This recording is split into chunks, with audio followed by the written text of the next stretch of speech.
Imagine the familiar voice that kept you company through endless late nights, suddenly going quiet forever.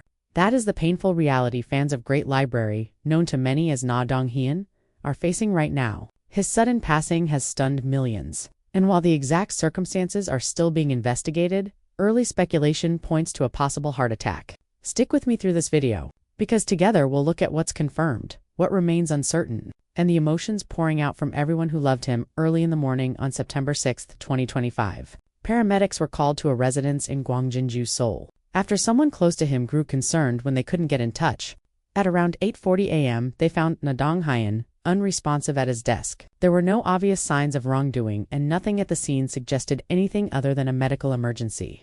Authorities later confirmed that an autopsy would be performed to determine the exact cause of death, with health-related issues being a leading consideration.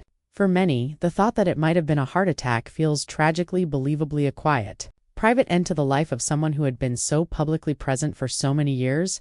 What makes this news so hard to grasp is how lively and normal his last appearances seemed.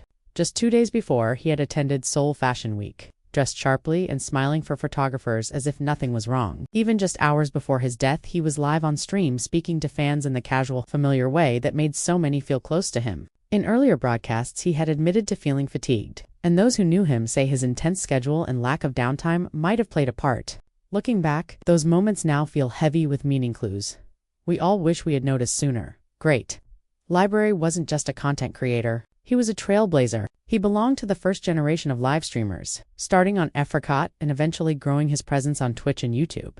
Over more than 2 decades, he didn't just gain subscribers, he built an entire community. His channel reached over 1.44 million followers, but those numbers don't capture the connection he created. For countless viewers, he was a constant companion, turning lonely nights, study sessions, and quiet meals into moments of warmth and shared laughter.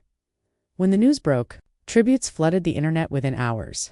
Comment sections became memorial spaces, and old clips were shared as fans celebrated his best moments. People from around the world wrote about how his humor and kindness had helped them through dark times. Messages like, "You were my favorite part of the day," and "Thank you for keeping me company when I needed it most," appeared by the thousands. Other creators have shared how much they admired him, calling him a pioneer who endured the long, lonely early years of streaming so others could follow the path he carved. Behind all the streams and broadcasts was a man living a full, complex life. He married fellow creator Yumdung in 2015, and they later divorced in 2023, reminders that he had his own private joys and struggles outside the camera's view. Now, with his passing, that line between the public figure and the private person feels sharper than ever. His family, friends, and millions of fans grieve together.